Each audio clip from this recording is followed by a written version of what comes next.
நூலகம் என்ற தலைப்பில் இந்த கவிதையை எழுதிய கவிஞர் பெயர் தெரியாவிட்டாலும் புத்தகங்களிலும் இதழ்களிலும் பரவி காணப்படுகின்றன.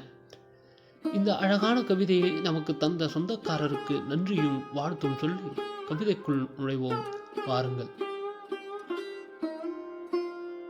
புத்தகங்கள் மௌனமாய் சொல்வதை மனிதர்கள் கண்களால் கேட்கும் அற்புத இடம். புத்தகங்கள் மௌனமாய் சொல்வதை மனிதர்கள் கண்களால் கேட்கும் அற்புத இடம் நூலகம். இது சகிப்புத்தன்மையின் சரணாலயம். பைபிள், குரான், கீதை அருகருகே வைத்தால் எவையும் அடித்துக் கொள்வதும் இல்லை, பிடித்துக் கொள்வதும் இல்லை. இது ஒரு விமானம். வந்து அமர்ந்தால் போதும். பாஸ்போர்ட் வேண்டாம், பயணச்சீட்டு வேண்டாம். உலகம் முழுவதும் சுற்றலாம்.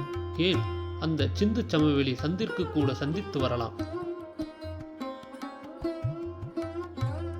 இங்கு வரும் எவரும் நேரத்தை செலவழிப்பதில்லை, சேமிக்கிறார்கள். இது உலகின் அனுபவ வங்கி. நேசம் கொண்டோரே கணக்கு வைத்துக் கொள்ளுங்கள். இது உலகின் அனுபவ வங்கி. அறிவு பசிப்போரே, இது உங்களுக்கு அட்சய பாத்திரம். இது ஒரு தவச்சாலை. இங்கு உங்களுக்கு வரம் கொடுக்க புத்தகங்கள் தவம் கிடக்கின்றன.